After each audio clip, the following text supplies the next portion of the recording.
eu queria fazer uma pergunta aqui. Se existisse uma máquina, se você entrasse nessa máquina, capaz de dar todo o prazer, um prazer muito grande e para sempre esse prazer, até Essa é você muito morrer. boa. Essa é muito boa. Se vocês teriam que entrar nessa máquina e decidir a sua vida humana, vocês entrariam nela? E se sim ou não, por quê? Eu não entraria porque essa máquina é impossível, é na minha concepção. Então é Não, impossível eu entrar. por que é impossível? Porque eu acho que eu associo muito o fato de a gente entrar na máquina implica que a gente está perdendo uma certa liberdade, certo? Sim, Eu associo a liberdade justamente à minha capacidade. Sem a liberdade eu não consigo ser feliz. Na minha visão do cosmos, tá ligado? sim. Não tem como atingir, maximizar a minha felicidade sem ter liberdade. Então, na Então, verdade, essa máquina é tipo um fake. Ela pode parecer que vai aumentar a minha felicidade, mas se eu for realmente ver, ela não vai. então Eu seria. penso assim, o Fala. que eu vejo, desculpa aí, eu vejo que assim, é, um- todo prazer ele tem que ser conquistado de forma econômica. Então, se pensar nisso, seria, por exemplo, você ficando tal tempo se, se privando de prazer, e até de muito prazer, até sentindo dor, para que você tenha certo prazer depois. Então, por exemplo, você trabalha para depois ter o conforto da sua casa. E essa máquina ela só seria possível se você conseguisse basicamente alocar tudo possível do universo, eu penso, alguma coisa assim. Mas é como se fosse, tipo assim, como você chegasse ao infinito. Algo assim. Não sei, mas continua aí, ô Davi. A Deixa eu questão dessa responder essa máquina. porra aí. Fala, fala. Ah, Eu é. citei esse exemplo, inclusive, em outro servidor, quando eu estava falando com um rapaz ali, né, que estava argumentando com outro, e esse outro estava falando sobre a situação na Idade Média, na época dos feudos. Ele disse que as pessoas eram felizes ali, que elas não tinham grandes preocupações e elas eram mais felizes que a sociedade moderna, né? Aí eu entrei ali no meio e eu falei, olha, tem tribos indígenas hoje que vivem felizes e estão literalmente na merda. Lá na África, eles usam cocô para fazer as casas deles lá e eles vivem quase sem água. A água é um bem bem raro e eles têm pleno conhecimento e até se comunicam com pessoas da sociedade dita civilizada. Teve um programa brasileiro na Band Ah, que era Perdidos na Tribo, não sei se vocês viram, né, que levaram famílias brasileiras para passar um tempo ali no meio desses índios, né? E essa família tinha que aprender todos os costumes deles ali e foi muito bacana. Ou seja, eram índios totalmente assim, com capacidade de sair daquele lugar e irem para a cidade, mas eles estavam felizes ali e os próprios brasileiros se surpreendiam de falar, nossa, como eles são felizes mais do que a gente, né? Aí eu citei esse exemplo aí que você deu da máquina para esse rapaz, né? Que será que você entraria nessa máquina se ela te desse o máximo prazer? Eu não falei felicidade, né? E agora, nessa sua pergunta, com a resposta que o Leopold deu, que aliás eu gostei bastante, é, quando ele falou que a felicidade consiste em você ser livre, né? Então, na minha visão, a felicidade consiste em você ser sempre racional, né? Você saber que você está com a verdade, que você está sendo autêntico com a lógica, né? Que é o instrumento para nos dar a verdade. Então, se eu entrasse nessa máquina, ela nunca me daria a felicidade, a não ser que ela tivesse a capacidade de me dar uma expansão de consciência imensa, assim, para me trazer para clarear o meu pensamento lógico, afastando ele dos instintos, das falácias que eu posso seguir, os erros de percurso no meu raciocínio, para me dar um conhecimento assim magnânimo das coisas, mas eu duvido que isso aconteceria. Eu não teria condições de acreditar que essa máquina poderia fazer isso. Eu iria acreditar, talvez, que ela iria me injetar algum tipo de droga, assim, na minha mente para me causar uma sensação de que eu estou conhecendo alguma coisa, mas eu não teria certeza de que ela conseguiria me dar a felicidade. Então, basicamente, a minha resposta seria a mesma do Leopold. Eu não entraria por impossibilidade de crença de que ela conseguiria me dar, a felicidade. Agora, com respeito ao prazer, é outra história, né? Porque o prazer já é uma coisa mais sensível, né? No caso, será que eu entraria na máquina se ela me desse um prazer imenso, inimaginável, incrível, assim, por décadas, até eu morrer, eu ficar ali gozando infinitamente, né? Aí já é uma outra questão que eu não gostaria de me aventurar nesse momento. Imagina, a máquina te desse o mesmo prazer que você tem ao descobrir algo da filosofia. Ou o mesmo prazer que te dá algo com liberdade. Mas é da hora ouvir as respostas. São poucas pessoas que falam que realmente vão querer entrar na máquina. Porque, sei lá, associar o prazer com um valor em si mesmo, que não está atrelado a nada, tipo, ao esforço, ou liberdade, ou qualquer coisa do tipo, é meio vazio, tá ligado? Uhum. E aí, sei lá, Pô, o que você falou, Rafael, é muito kantiano, tá ligado? Isso é uma máquina que dá prazer, é suspeita também, só prazer, porque, assim, na minha visão bem simplista, eu entendo que a maioria das pessoas não está aí usando heroína porque elas acreditam que heroína não dá prazer, no geral. Não sei. O Eu meu acho motivo que para não usar drogas e essas coisas assim é semelhante. Eu tô vendo que eu fui meio bobo nesse final da minha resposta, porque é óbvio que se eu entrasse numa máquina que ficasse me dando apenas prazer empírico, eu estaria deixando de ser racional, eu estaria deixando de buscar a verdade, né? E eu estaria me comportando exatamente como pessoas como o Pascarelli citou aí, dane-se, eu não quero saber de ética, eu não quero saber de nada, eu vou fazer aquilo que me dá na telha, né? E é o mesmo princípio dos drogados, eles vão lá, sabem que faz mal, injetam, consomem coisas sintéticas ali que fazem mal para eles, porque eles querem sentir o prazer. Então é óbvio, eu não entraria na máquina, mesmo que ela me desse um prazer incrível, né? Porque eu sei que isso não seria autêntico com o propósito da minha vida, que é buscar a verdade e buscar a razão. Bom, e a maioria dos drogados, eles falam abertamente que eles estão em estado de extremo sofrimento. Pois é, cara, é uma coisa impressionante isso. É a nossa limitação, né? Uma coisa interessante que eu pensando assim, sobre a impossibilidade dessa máquina, né, que é o que a gente argumentou bastante, é que também o quanto a gente sente prazer é algo adaptável. Se você, por exemplo, simplesmente se acostuma, vamos dizer que tem níveis, a gente coloca em números o tanto de prazer que você sente constantemente nessa máquina. Se você coloca no nível 1, você se acostuma uma hora para esse nível 1. E ele é como se fosse o mesmo que você estava antes. E você precisa do 2. Então, você vê que o que acontece é que essa máquina ela não precisaria só estar num nível constante de, tipo, enviando prazer. Ela teria que estar num nível constante de aumento. Seria tipo um conceito de aceleração em vez de velocidade. é que, é que esses são os detalhes mais fodidos de como a máquina funcionaria. É que é lógico, não teria uma máquina assim, mas talvez tenha. Então, mas é que eu Mas pensando assim, seria algo que você precisaria de matéria infinita, né? Acho que seria impossível lógico. em forma escassa. É porque a Mas questão da enfim. máquina é que ela vai conseguir imitar tanto as sensações boas para você, a ponto de ela dar de ela Sim. conseguir disponibilizar prazer para tudo, assim. Uhum. Só E que além aí de que eu tudo tem uma pensando bem, escolha.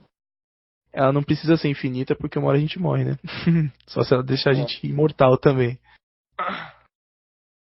só que, tipo, talvez essa. Acho que o mais fodido é pensar numa. Não associada à felicidade. É porque agora eu fiquei pensando assim: qual deve ser o fim máximo para a vida das pessoas? É o que elas podem escolher? Voltei. O que você falou? Pode repetir? Qual deveria ser o fim máximo de uma vida? Será que talvez possa ser algo muito subjetivo a ponto de cada um poder escolher? Talvez seja um fim nobre, que você pode contemplar como conhecimento, ou Acho que não tem como a gente saber se a gente vida. ainda tiver. Se a gente for mortal. É que sei lá, O sei Rafael lá. vai falar que é aumentar a proximidade com a razão. Certo, Rafael? Perfeito. É o que eu acabei de falar, inclusive, esse é o sentido da vida, a gente buscar a verdade, e o único meio para isso é o pensamento lógico racional, o que envolve uma purificação dos nossos pensamentos para que a gente se livre de ideias empiristas, pragmatistas e irracionalistas, etc.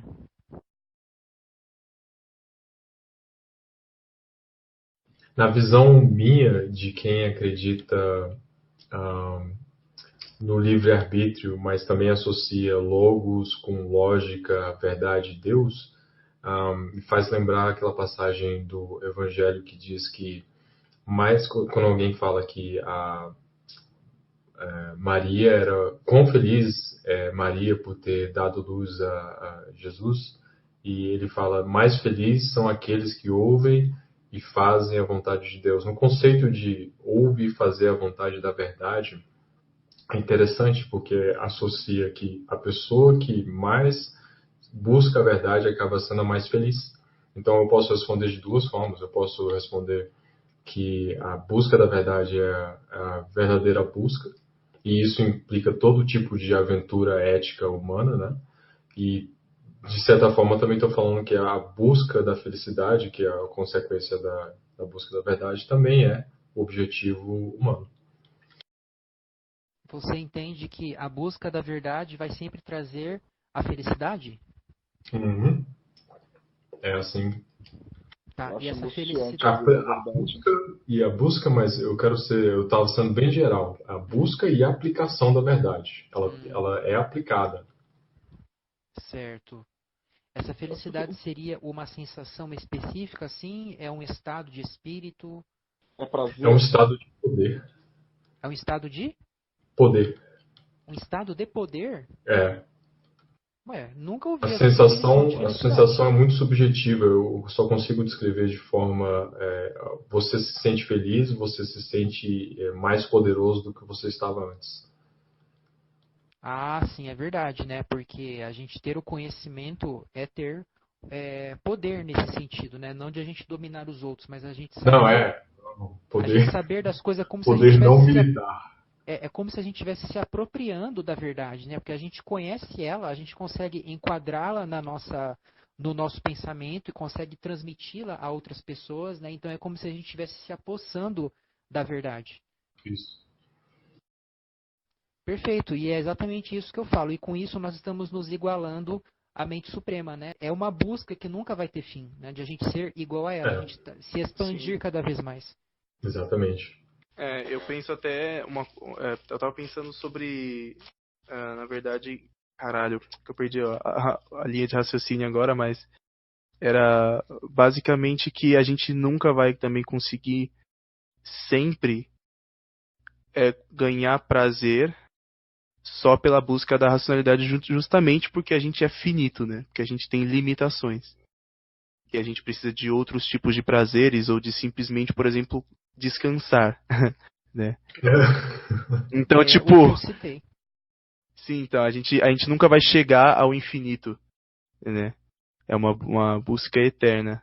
Por isso que eu Quando até, eu... assim, desculpa, pode continuar, eu ia. Não, fala aí, fala aí. Eu só ia. Aí eu meio que assim, pensando nisso, eu sempre associo isso como seguir a vida, né? Como guiar a vida. E é muito conflitante, né? Porque como a gente é finito, é meio que dá até pra associar com o que o Pascarelli falou, porque assim, a gente não vai viver pra sempre, a gente não vai chegar no infinito. Então é como se fosse uma desmotivação pra você chegar mais perto do infinito, quase, sabe? No Mas sentido de eu acredito na vida eterna. aí Veja que é bem, foda, né? é, é, É.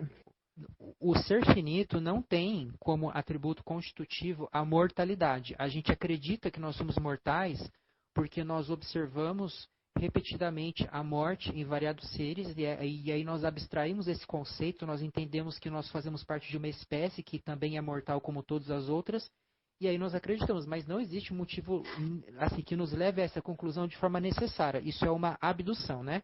Que Sim. é diferente da dedução. Então, eu não sei realmente se nós vamos morrer. Agora, nós nunca vamos ser infinitos, porque se nós chegássemos à infinitude, no caso, eu tenho como demonstrar que existe uma mente suprema que é infinita. Então, já existe um ser infinito. Se eu sou finito, eu nunca conseguiria me elevar ao nível do infinito, porque a distância entre o finito e o infinito é infinita. Então, eu nunca vou chegar na infinitude. Por mais que eu me estenda, por mais que eu aumente, eu nunca vou ser o todo, né? Então, Isso. assim, eu tenho a leve sugestão de que a morte é um desdobramento da mente finita, assim como a onda se mescla com o mar, né? Então nós, assim, como que nos dissolveríamos na mente suprema. Mas existem casos muito bem documentados, milhares de casos que foram investigados cientificamente, de pessoas que simplesmente renasceram por motivos misteriosos. A pessoa morreu. Anos depois, ela nasce em outro corpo. Assim que aprende a falar, já começa a descrever. Olha, meu nome é tal, eu vim de tal país, eu morava em uma família assim, assim, assado. E começa a descrever detalhes riquíssimos. E as pessoas vão atrás naquele país e descobrem a família onde ela viveu, com todos os detalhes. E é muito mais fácil você acreditar que ela voltou do que você acreditar em uma farsa ou em uma coincidência, sabe? E eu fiquei chocado quando eu descobri isso há cerca de 2 ou 3 anos. Até Você tem, então, tipo, esses vídeos, ou enfim, essas coisas eu queria ver. sim. Inclusive, quem falou sobre isso que eu vi foi num fórum ali de ceticismo, e o rapaz, ele é ateu, né? Só que ele defende a vida após a morte e uma série de outras coisas que eu não defendo, mas Então, essa porra, parte. ele é ateu e Então, defende a vida após a morte? sim, ele diz, ele falou, ó, Chico Xavier era um charlatão. Ele tem um site que chama, acho que é obraspsicografadas.org, se eu não me engano. E ali ele fala, né, das ideias dele, e ele diz, olha, eu não acredito em Deus, tal, mas a vida após a morte está comprovada, e papapá, e começa a descrever vários casos. Então, assim, nada impede que a mente suprema faça com que eu volte depois, seja neste mundo ou em outro. Eu não tenho como saber. Mas eu não tenho motivo nenhum para achar que isso vai ocorrer, né? Eu não sei. Então, dá na mesma, assim, praticamente. A minha visão é bem próxima da do ateu nesse ponto.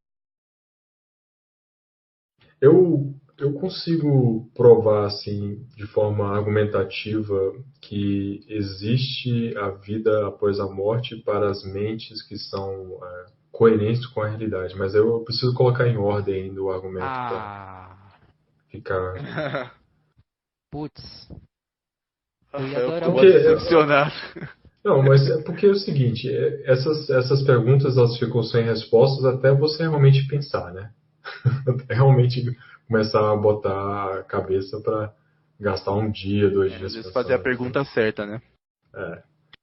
Eu ficava, O, eu não sei, eu ficava, teve uma época que eu era até meio, eu era agnóstico assim, no ensino médio, e eu ficava, eu não sei, mas eu realmente não pensava, era como se fosse um problema de matemática que eu nunca realmente colocava o esforço, sabe? entendo. O George Berkeley falava que a alma é imortal, né? E ele dizia isso porque o nosso corpo é um conjunto de percepções, ele só subsiste em algum sujeito, senão a nossa mente em alguma outra mente, né? Então, quer dizer, a morte do corpo não teria uma relação lógica com a destruição da nossa mente, né? Assim Exato. como a Uhum. destruição da cama onde nós nos deitamos, por exemplo, ou da nossa casa. Então, só que eu não abraço isso não. Eu acho assim que existe um paralelismo entre a mente e o corpo, né? É uma dependência. Um Tem dos uma dependência. motivos para eu ter que colocar em ordem é justamente resolver o aparente problema de que se existe vida após a morte, então por que que as pessoas não se matam, né? Então, cara, eu sempre penso nisso quando eu vejo os religiosos, né? Porque, assim, é... como eu posso falar? Eles não se arriscam, né? Eles não arriscam a vida deles mais do que os ateus, os religiosos em geral, né? Se eles realmente acreditassem de verdade nas coisas que eles pregam, eles não precisariam se matar, mas pelo menos eles teriam uma tendência maior de se descuidarem, sabe? Assim, esperando que acontecesse alguma coisa ruim com eles, sabe, para eles irem para o céu logo. Mas não, eles se desesperam no momento ali que o avião está caindo. O próprio Chico Xavier mesmo, todo mundo sabe disso. Ele falou, sobre isso lá no Pinga e Fogo nos anos 70 e passou no filme sobre a vida dele, sabe? Ele se desesperou quando o avião estava caindo, né? Então, assim, você vê que no fundo, na verdade, eles não acreditam, né? Eles gostam de achar que creem, né? Mas olha, eu vou te falar, eu estava viajando de avião em 2014. E era um voo bem alto, né? Entre estados diferentes, então a gente estava ali em uma altitude bem legal. Eu estava ouvindo uma música clássica ali e eu estava meditando também, né? E eu pensei assim, puxa, olha, eu estou numa paz tão grande aqui agora. Se o avião caísse, eu ia ficar do jeitinho que eu tô agora. Eu não ia me mexer, eu não ia me desesperar, eu ia ficar tranquilo. E eu até gostaria que a minha morte fosse desse jeito, porque se o avião caísse, a chance de sobrevivência era zero. E eu acredito que seria uma coisa assim, bem explosiva mesmo, eu não ia sentir nada. Tá bom. Aí, Aham. anos depois, eu estava viajando em um avião que ele era bem menor, que era dentro do mesmo estado, e de repente começou a dar uma turbulência, né? E nunca tinha acontecido isso. E o avião começou a fazer um movimento como se realmente fosse cair. Ele começou a fazer assim, para cima para cima para baixo, mas bem rápido, sabe? Aham. A impressão assim é que a gasolina tinha acabado, né? E, e naquele momento, olha, eu te juro, cara, a mulher do meu lado se agarrou e falou: Ai, meu pai, Senhor Jesus. E as meninas ali atrás, né? Gritaram, velho, eu simplesmente fiz a mesma coisa que eu tinha feito há anos atrás. Eu estava sem ouvir música nenhuma, né? Foi uma coisa assim de supetão. Eu simplesmente fechei os olhos, inspirei profundamente, eu fiquei numa paz ali. Porque eu já tinha a filosofia que eu tenho hoje, né? E eu pensei assim, olha, eu me desesperar vai ser pior, cara, porque eu já vou morrer. E eu vou agora gastar esse tempinho que eu tenho para sentir uma coisa ruim, que é Exatamente. desespero, que é medo. Cara, vai ser ruim. Então, eu vou É. aproveitar de uma forma boa esse finalzinho aqui, né? E foi coisa de 1, 2, 3 segundos, assim, no máximo, esse pensamento, né? E ainda bem que deu tudo certo ali depois, o avião seguiu, né? Então, assim, cara, eu posso falar por mim. Ó, se as pessoas dizem que todo mundo se desespera na hora do voo, ó, eu tô fora desse grupo, sabe? A minha filosofia, ela me preenche. Sei. Que da hora, meu. Por isso que isso tem que ser bem explicado. Eu não vou começar um argumento agora sem pelo menos pegar meu caderno e escrever algumas coisas. Eu tenho que Eu lembro que criar o. uma razão para a Desculpa, pode falar. pessoa só finalizar. Tem que criar uma razão para a pessoa Não, finalizar a desculpa. vida dela sem, a princípio, cometer suicídio por besteira. Ah, tem que criar uma razão para ela ter coragem ao mesmo tempo. Tem que criar uma razão para levar ela a convencer completamente, de forma racional, de que a pessoa, de que o ser, a alma, o ser, o eu, vai continuar desde que ele seja coerente com o resto do universo. Então são três coisas que têm que ficar bem organizadas. Então, mas veja bem, se eu der uma pancada muito forte na sua cabeça, você vai desmaiar, né? Então, Aham. isso não sugere que a destruição da cabeça também acarreta a destruição da mente? Pois é, isso é aí que tá. Eu já sou bem convencido disso, de que não, porque isso pode ser simplesmente que a cabeça é o receptor, né? Receptor de alguma coisa, algum sinal. E a gente tem aqui na cabeça um equivalente de máquina de Turing, que processa e tal, mas o cérebro em si, se eu fosse considerar só as funções, ele não é o suficiente para descrever a experiência subjetiva, né? Entendo. É, só um adendo ao que eu falei ali atrás sobre o renascimento, que eu me recuso a chamar de reencarnação, né? Porque reencarnação é uma nova encarnação e eu não acredito na encarnação, então eu não tenho como acreditar na reencarnação. Eu acredito que nós somos mentes que surgiram, né, pela afetação da mente suprema, que ela se voltou para si mesma e ela gerou o ser finito. E o corpo, ele é concomitante à mente finita, né? O corpo, Uhum. ele existe juntamente com a mente, como ele é um conjunto de percepções na mente finita, um conjunto específico. E eu não acredito que nós temos assim o controle sobre o corpo, mas eu acredito em um paralelismo entre a mente e o corpo. A mente suprema faz com que nós desejemos nos mover e ela move o corpo junto. Ela causa a sensação que nós chamamos de movimento do corpo. E esse é um dos motivos pelos quais eu rejeito a ética hopiana. Mas, no caso, para quem é materialista, você falar de uma pessoa que morreu e voltou é tão absurdo quanto você falar de alguém que entrou para fora, né? É uma contradição, porque né, se a pessoa é aquele amontoado de células e esse amontoado se desfez, como que ela iria voltar, né, à vida com as mesmas memórias e tal? Uma coisa interessante, já que você mencionou isso, é que na perspectiva materialista, na verdade tem um jeito, muito difícil, mas tem um jeito disso acontecer, que é você configurar os átomos da mesma forma. Tá pensando nisso? Mas o problema disso é que gera um paradoxo que é irresolvível, não tem como se resolver ele dentro de uma concepção materialista, que é se eu, ao invés de simplesmente replicar, eu duplicar. Eu criar duas condições iguais, qual deles que vai ser o corpo que eu vou ocupar naquele momento? Então, aí é que tá. Um materialista, ele poderia acreditar, assim, que talvez uma criança pode nascer com as memórias de uma pessoa que morreu.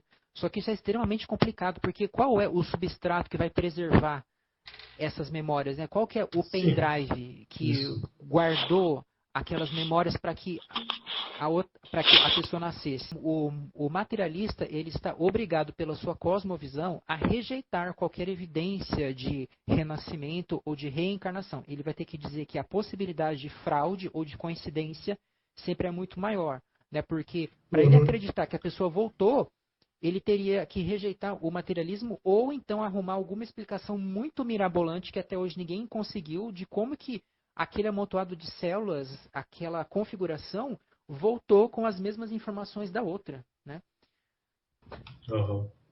Mas quem é imaterialista tira isso de letra, né? Então, assim, tem muitas pessoas até, muitas não, né, que tem aquele mesmo ANCAP arrogante que eu falei ali, né, que queria mostrar que era melhor que os outros e tal, que eu citei no início da nossa conversa, ele falou para mim que idealismo é materialismo, né? Mas não, é um burro completo, cara. E o cara se acha o bambambam da parada aí. Então você vê que não é a mesma coisa, porque no imaterialismo é tranquilo. Eu posso acreditar sem problema nenhum. Eu posso morrer aqui agora e renascer em outro corpo. Só que aquilo que me afasta, né, dos espíritas aí, dos reencarnacionistas em geral, é que eu não concebo que uma pessoa possa voltar em outro corpo e não guardar as suas memórias. Porque se eu esqueço quem eu sou, se eu esqueço quem eu fiz, eu não sou mais eu me desfaço. O que poderia ocorrer é um reciclamento de energia. Eu tenho uma energia dentro de mim, essa energia vai embora, ela entra em outro corpo, aí beleza, mas esse outro corpo que vai ter uma outra vivência já vai começar do zero, ele não sou mais eu. Eu não tenho como defender um contínuo entre eu aqui, Rafael, indivíduo que tem determinadas preferências, que tem certas experiências, e eu esqueci disso tudo. Se eu me esqueci, qual que é a individualidade que se preservou? Na minha filosofia é inconcebível a reencarnação. Tem que ter memória, né? Tem que ter. E esses casos que eu estou falando tem. E foram eles que me fizeram acreditar nisso, que é possível, que é possível não. Existe a continuidade após a morte nesses casos. Agora, uma lei universal e ainda mais uma lei evolutiva compulsória que nos leve a um plano superior, isso aí para mim isso aí é viagem. Comentando uma coisa que o Leopold falou, só acho que era quando você falou de duplicar, né? O problema de duplicar. Que um dos problemas de você conseguir duplicar é que já não seriam, eu penso que já não seriam os mesmos átomos se eles não estivessem no mesmo ponto do espaço ou tempo. E a única forma... Você pode fazer o seguinte, você pode duplicar em mesmo espaço, em dois tempos diferentes, ou o mesmo tempo em dois espaços diferentes, desde que sejam as mesmas moléculas, né? Na física Então, existe mas um aí. princípio antes da mecânica quântica, existia um princípio de localidade. Então, não depende do espaço. Desde que seja a mesma configuração, não depende do espaço. Interessante. Ô, Então, eu tava Leopold, imaginando isso. me diz uma coisa, você acha que a física se encaixa com o imaterialismo? Com o imaterialismo? Sim, você acha que o imaterialismo contradiz a ciência? O imaterialismo seria o idealismo, por exemplo? O Incluindo imaterialismo é o extremo oposto do materialismo. É a o crença de materialismo, que né? não há Aham. matéria.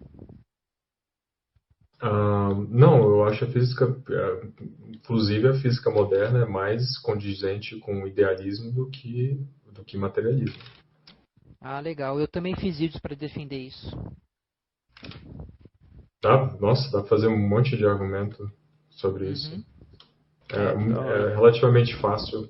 O interessante é que dá até para fazer, como é que se chama em português? Falsifiable theories. São teorias falsificáveis. Você consegue até criar teorias Falseáveis, né? falseáveis. Falseáveis. É falseáveis em Falseáveis. português. Você consegue fazer teorias falseáveis com uma certa facilidade, relativa facilidade. Tem uma divergência entre as testemunhas de Jeová e a maioria dos outros cristãos, porque elas dizem que o ser humano não tem uma alma, ele é uma alma. Né? A alma para elas nada mais é que o ser humano com todas as características físicas, psicológicas e espirituais. Então, eles acreditam que a morte é a mesma coisa que você tirar o eletrodoméstico da tomada. Né? O espírito nada Uhum. mais é que a energia que Deus colocou para animar os corpos, mas essa energia não é uma pessoa. A pessoa é o ser indivisível. Ele é o ser físico que tem essa energia movendo o corpo. Então, na morte, nós deixamos de existir. Né? Aí eles acreditam na ressurreição. Só que a ressurreição para eles é uma recriação da pessoa. É como se fosse mesmo uma clonagem. Né? Eles falam que Deus ele guarda todas as lembranças daquela pessoa, assim como nós gravamos hoje em vídeo, né, as pessoas, e com isso Uhum. ele vai conseguir trazer aquela pessoa de volta. Só que eu sempre achei isso uma aberração, porque para Deus fazer isso, ele teria que criar uma segunda pessoa, não seria mais aquela mesma. Né? Para que a ressurreição faça sentido, tem que haver uma substância imaterial que seja Sim, consciente, sim. né? Que Uhum. conserve a individualidade entre a morte e a ressurreição. Isso para mim sempre foi claro como a água, mas tanto elas como os adventistas do sétimo dia dizem que não, que entre a morte e a ressurreição o indivíduo deixa de existir. E aí cria esse paradoxo, né? Como que Deus vai trazer de volta aquela mesma pessoa? Só se fosse uma viagem no tempo, né? Ou então Deus pode tudo, né? Algumas vezes as pessoas usam por motivos retóricos. Quando alguém usa esse argumento, cara, você pode ir para casa aí, acabou tudo. Não tem possibilidade de uma conversa séria. Uhum. Vocês falando desse assunto, eu não sou muito chegado no assunto, assim. Mas eu lembrei que tem uma parte que fala mais ou menos sobre isso no artigo do Porto. Tem O Hum. Porto tem uma visão muito legal. Inclusive, ele era reencarnacionista. Não sei se ele ainda é. Eu já vi ele falando algo sobre isso. A parte do artigo aqui chama Determinismo Psicofísico. É bem interessante. Psicofísico. Se quiser eu posso até mandar pra vocês. Eu não sei se isso aqui fica grande no Discord, mas não é algo tão grande aqui assim todo o vamos dizer Pode ser a- feito.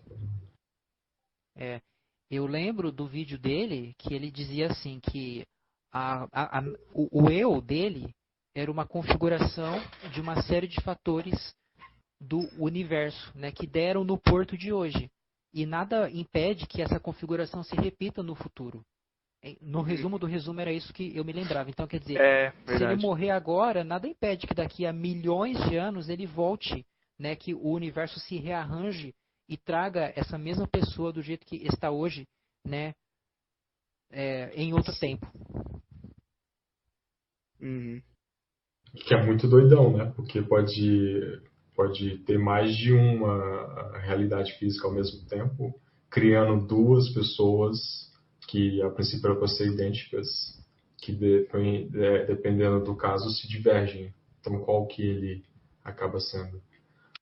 É uma excelente pergunta. E ele é dualista. Isso aí embola o meio de campo. Eu já falei para ele uma vez, naquele debate que ele teve com o Paulo Cogos, fui lá nos comentários e falei, olha, os dois estão certos e os dois estão errados ao mesmo tempo. É impressionante como vocês olham para a mesma coisa de lados diversos, sabe? Se você aceitasse o panenteísmo, todos esses problemas iriam se resolver, né? Aí ele foi lá e colocou kkk, né? E realmente eu acho isso do Porto. Ele é um cara muito bom, assim, com muitos argumentos legais, né? Só que eu acho que ele entrou em um caminho que não foi legal, viu? Esse kantianismo anticantiano dele aí, eu Nem não curti. conheço o Porto?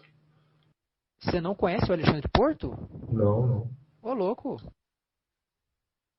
Putz, Deixa eu dar uma olhada aqui. até eu que não conheço o Zancap conheço. Ele fez um artigo novo aqui que chama Teoria da Ordem. Eu tô querendo ler, mas estou sendo preguiçoso. Estou me afastando da mente suprema. Você leu todo o Deduções Filosóficas? Não, velho. Infelizmente, eu sou muito desfocado, mano.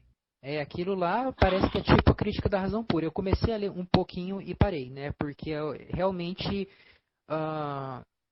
tipo assim, cara, a crítica da razão pura, eu li, às vezes quando eu estava tomando banho, eu estava tomando banho de sol, né? Caralho. Aí eu colocava uma música eletrônica ali no foninho tal e ficava, né? Ou então eu estava na esteira, lá na academia tal.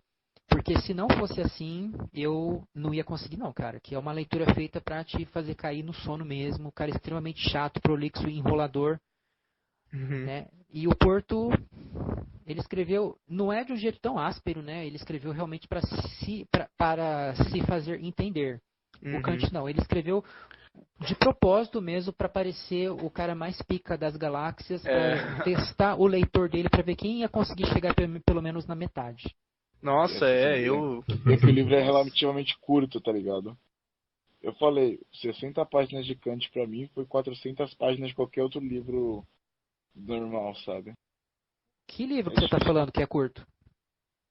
O Crítica à Razão Pura não é tão longo. Tipo, Não, comparado. cara, Pô, são mais de 680 páginas. não. Sério, Sim, não. sério. Que? Nossa, Eu pera vou, aí. eu vou colocar agora pra vocês isso aqui. Eu pesquisei Eu tô aqui, ó. muito bugando. Eu pesquisei aqui, Deixa CPR eu- Kant. Apareceu na Wikipédia. 856 páginas na primeira edição alemã. Eu tô Eu já bugando vou aqui, nessa, cara. galera. Tem coisa pra Aqui, ó, fazer. eu Falou, tenho a edição Leopold. daqui. Valeu, Leopold. Valeu, mano. Valeu, brigadão aí, Sabe pessoal. uma coletânea de Falou. livros dos Pensadores? Que são vários livros de filósofos, ou não? Sei. Eu tenho uma dela do Kant, eu tenho Metafísica dos Ah, Costumes. tá. Na verdade, Entendi. é Mas isso não que é. eu tenho também. Então, ó, É, veja bem, eu tenho os Pensadores aqui, que é a primeira edição, e não tem a crítica inteira, só tem as primeiras partes. Então, eu acho que é isso. Eles pegaram só a base ali que fala de epistemologia, metafísica, né, a parte mais fundamental mesmo. Ah, não, ó, então nem qual peguei. Eu seria a nem, próxima parte? Que seria eu tipo, nem ó, tenho dos o que eu pensadores. lembro que eu li? Tem a analítica e tem a estética transcendental. O que tem mais depois disso? Nossa, é um monte de coisa. Eu vou passar a crítica inteira para você, que a versão completa é da editora Kalush Gulbenkian, né? Uhum. Aí, os outros tradutores eles não traduziram inteiro, pelo menos na versão física e também na digital eu já achei uma aí que não tem a crítica inteira não. Tá? Entendi. Entendi. O que eu tenho aqui ele é pequeno também. É um que chama Clássicos para Todos. Uhum. Aqui tem, eu Sim. peguei eu tenho o da razão prática e o da razão pura. Mas eles têm Eu tipo tenho, 200 páginas, eu acho. eu acho que desses pensadores eu tenho um do Kant e do Descartes só. O Descartes é mito, hein? Descartes, curte. Nossa, demais. Apesar de muitos erros dele, ele era dualista, ele era realista, mas a proposta dele de você edificar a filosofia como um edifício, você partir de um primeiro princípio seguro, nossa, cara, eu realmente me amarro nessa proposta. É bem legal. Então é isso, galera. Agradeço todo mundo aí. Até a próxima. Beleza. Beleza. Valeu, pessoal. Falou. Até.